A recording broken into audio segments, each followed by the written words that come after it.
আর যদি অমলকান্তির খোঁজ পেয়ে যান ফোন দেবেন, আমাকে জানাবেন।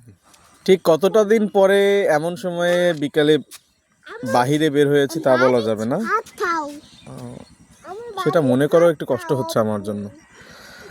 তবে হবে তো অনেকটা দিন পরেই, এই পড়ন্ত বেলায়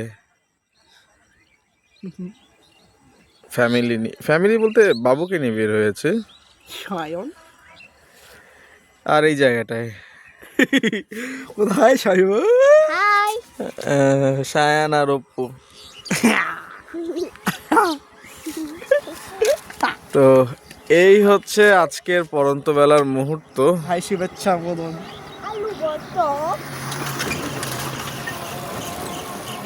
ওই সূর্যটাও ডুবে যাবে একটু পরে, চলে যাবো, অন্ধকার নামবে, আবার রাত শেষ হয়ে ভোর হয়ে যাবে, তাই নয় কি? বহুদিন আগে একটা কবিতা পড়েছিলাম, অমলকান্তি। কতজন কত কিছু হতে চায়, আর অমলকান্তি রোদ্দুর হতে চেয়েছিল। রোদ্দুর হতে পারেনি দেখে তার বড্ড আফসোস থেকে গিয়েছিল। হাই বন্ধুরা, আচ্ছা, আমি কি অমলকান্তি হতে পারবো?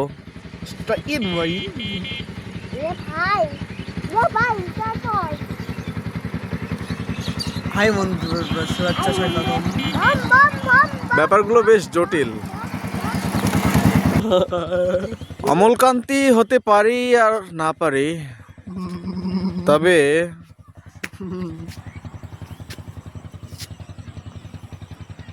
প্রকৃতির মধ্যে মাঝে মাঝে হারিয়ে যেতে পারলে বড্ড প্রশান্তি কাজ করে।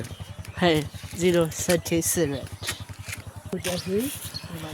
সবাই কি আর সবকিছু হতে পারে? পারেও হয়তো, আবার অনেক সময় অনেক আফসোস থেকেও যায়।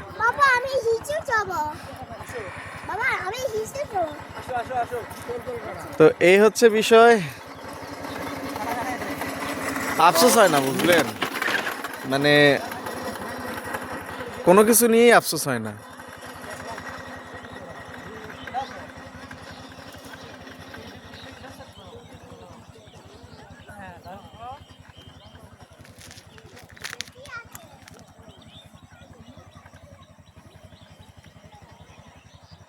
অমলকান্তি রোদ্দুর হতে পারেনি দেখে তার আফসোস হয়েছিল, তার সেই আফসোস থেকেই গিয়েছিল। অথচ সেই সময় মানুষ আরো কত কি তার বন্ধু বান্ধবরা হয়ে গিয়েছিল, মাস্টার, ডাক্তার, শিক্ষক, উকিল। আবার তারা চাইলে অনায়াসে অনেক কিছু আরো অন্য কিছু হইতে পারত, তবে তারা আর রোদ্দুর হতে চায়নি, শুধু রোদ্দুর হতে চেয়েছিল অমলকান্তি।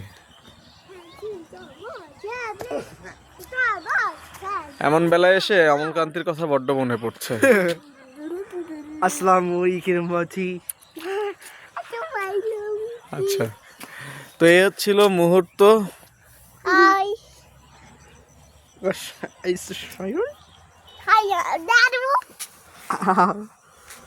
ভালো থাকবেন। আর যদি অমলকান্তির খোঁজ পেয়ে যান ফোন দেবেন, আমাকে জানাবেন, সাক্ষাৎ করে আসবো।